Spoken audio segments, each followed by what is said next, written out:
ओम साईं राम प्रिय आत्मन, आप सब में बसे साईं को मेरा शत शत नमन। प्रिय साईं प्रेमी बंधुओं, आज हम सभी श्री हेमाडपंत द्वारा रचित श्री साईं सच्चरित्र के 8वें अध्याय को समझेंगे। इस अध्याय में श्रीमान हेमाडपंत जी ने मानव शरीर की महानता, गुरु की महिमा, आत्म साक्षात्कार की आवश्यकता, बाबा की भिक्षावृत्ति, बैजाबाई की सेवा और बाबा का भक्तों के प्रति प्रेम की लीलाओं का दर्शन कराया है।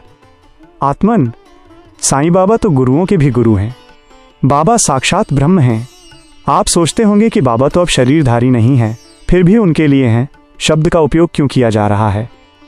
आपको ज्ञात हो कि साईं अविनाशी हैं, उनका कभी लोप नहीं हो सकता। अगर आपके भाव शुद्ध और पुकार सच्ची हो तो बाबा अभी भी कहीं भी किसी न किसी रूप में प्रकट होते हैं। इस जगत के जितने भी रूप और नाम हैं वे सभी साईं के ही हैं। ये मेरा और कई भक्तों का प्रत्यक्ष अनुभव है। मानव जीवन अनमोल है। कुछ लोग मानव शरीर को दोषयुक्त, नश्वर और क्षणभंगुर मानते हैं, लेकिन इसी शरीर से आत्म साक्षात्कार कर ईश्वर दर्शन प्राप्त किया जा सकता है। तो इस संबंध में न तो शरीर की उपेक्षा करनी चाहिए और न ही उसमें अति अनुरागी बनना चाहिए। इस शरीर का परम उद्देश्य है आत्म साक्षात्कार, और इस उद्देश्य की प्राप्ति के लिए शरीर को हमेशा लगाए रखना चाहिए। मानव जन्म प्राप्त होना सौभाग्य है, और इसी जन्म में एक समर्थ सद्गुरु के चरणों में प्रीति हो जाए तो ये परम सौभाग्य है। मनुष्य के अच्छे कर्मों के फल स्वरूप स्वर्ग और बुरे कर्मों के फल स्वरूप नरक की प्राप्ति होती है। जब पुण्य कर्मों का क्षय हो जाता है तो मनुष्य का फिर से पतन हो जाता है, और यही कर्म बंधन बार बार जन्म और मृत्यु के कारण बनते हैं। लेकिन जब सद्गुरु की पूर्ण कृपा प्राप्त हो जाए तो मनुष्य के सारे कर्म बंधन मिट जाते हैं और वह मुक्त हो जाता है। परंतु इसके लिए गुरु का पूर्ण समर्थ होना अति आवश्यक है। जैसे आकाश मंडल में करोड़ों तारे हैं, लेकिन वे सभी मिलकर भी सूर्य जितना प्रकाश नहीं दे सकते। आत्म साक्षात्कार के लिए एक समर्थ देहधारी सद्गुरु का होना आवश्यक होता है। बाबा अशरीरी होते हुए भी शरीरधारी हैं, और उनके सामर्थ्य, कृपा, दया और करुणा का तो वर्णन करना हम लोगों के वश की बात ही नहीं है। उसे शब्दों में वर्णन करना असंभव है, उसे केवल महसूस किया जा सकता है। अगर आप आत्म साक्षात्कार करने की इच्छा रखते हैं तो बस बाबा का दामन मजबूती से पकड़े रहना। हंसते खेलते आप अपना लक्ष्य प्राप्त कर लेंगे। यह मेरा प्रत्यक्ष अनुभव है। तात्या कोते पाटिल और उनकी माता बैजाबाई दोनों बाबा को बहुत प्रेम करते थे। ये दोनों बाबा को भगवान ही मानते थे। बाबा घने जंगल में जाकर ध्यानमग्न हो जाते थे, तब बैजाबाई प्रतिदिन दोपहर में उनके लिए खाना लेकर जंगल में जाती थीं और उन्हें ढूंढकर भोजन कराती थीं। बाबा को उनकी ममता का स्मरण अंत समय तक था, और बाबा तात्या का हमेशा ख्याल रखते थे। कुछ महीनों बाद बाबा ने जंगल जाना बंद कर दिया और मस्जिद में ही रहने लगे, तो बैजाबाई को भी जंगल जाकर भोजन कराने के कष्ट से मुक्ति मिल गई। मस्जिद या चावड़ी में रात में बाबा के साथ तात्या पाटिल और महालसापति सोते थे।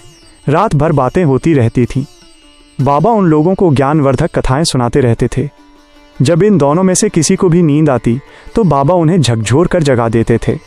इस प्रकार 14 वर्षों तक तात्या पाटिल ने बाबा के साथ समय बिताया, और बाबा का प्रेम और आशीर्वाद प्राप्त करने का उन्हें सौभाग्य प्राप्त हुआ। पिता की मृत्यु के बाद तात्या पाटिल घर की जिम्मेदारी के कारण घर पर ही सोने लगे। दिन में बाबा गांव में भिक्षा मांगते थे। भिक्षा में जो कुछ भी मिल जाए उन सबको एक साथ मिलाकर प्रेम से भोजन करते थे। भोजन से अधिक जो बच जाता उसे रख देते थे, जिसे कुत्ते आदि कई जानवर आकर खा लेते थे। बाबा ने उन जानवरों को खाने से कभी नहीं रोका। मस्जिद में प्रतिदिन झाड़ू लगाने वाली बाई बची हुई रोटियों को अपने घर भी लेकर जाती थी। कुछ नासमझ लोग उन्हें पागल भी कहते थे, लेकिन गांव के कुछ विवेकी और ज्ञानवान लोग उनके सामर्थ्य को जान गए थे और उन्हें भगवान के दिव्य अवतार के रूप में पूजते थे। बाबा साक्षात भगवान शिव के अवतार हैं, जिनकी कृपा दृष्टि से भिखारी भी राजा बन जाते हैं। वही भगवान शिव स्वयं एक परम सिद्ध योगी के रूप में शिरडी में भिक्षाटन करते थे।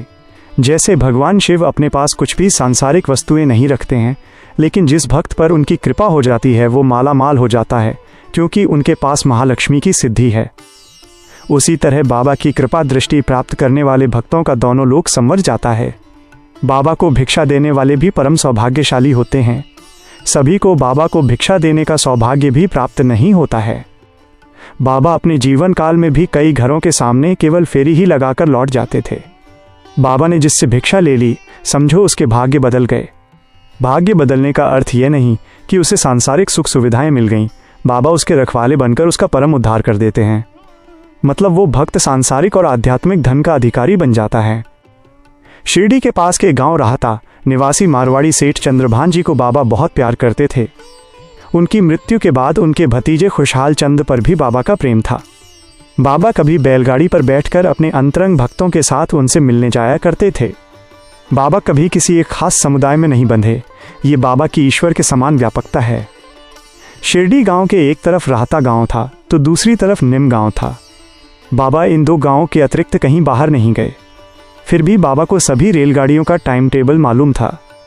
केवल शिरडी में निवास करने वाले बाबा पूरे विश्व में व्याप्त हैं। हर घट में उनकी स्थिति है। वे घट घट का हाल जानते हैं। उनके लिए सभी एक समान हैं, चाहे वह कोई भी जीव क्यों ना हो। क्रूर और विषैले जीव भी उनके पास आकर शांत हो जाते हैं। शिरडी में आपने कुत्तों को तो देखा ही होगा। मेरे शहर के साईं मंदिर में जब बाबा की आरती होती है तो वहाँ 15 से 20 कुत्तों का समूह इकट्ठा हो जाता है, और जब आरती के बाद शंखनाद होता है और जयकारे होते हैं तब सभी कुत्ते एक साथ एक लय में सिर उठाकर भौंकने का लंबा स्वर निकालते हैं। अब जरा सोचिए कि उन कुत्तों को किसने कहा था ऐसा करने के लिए। वे कुत्ते भी बाबा की महानता को समझ रहे हैं, लेकिन हम इंसान कितना समझ रहे हैं। तो प्रिय आत्मन, बाबा भगवान के प्रत्यक्ष रूप हैं जो जीवों के कल्याण के लिए, उनके हित के लिए अभी भी सतत जागृत हैं। आपको इस अध्याय के बाबा के इस चरित्र ने दिल को छुआ हो तो इसे और भी भक्तों को शेयर करें। कमेंट में ओम साईं राम अवश्य लिखें। ओम साईं राम।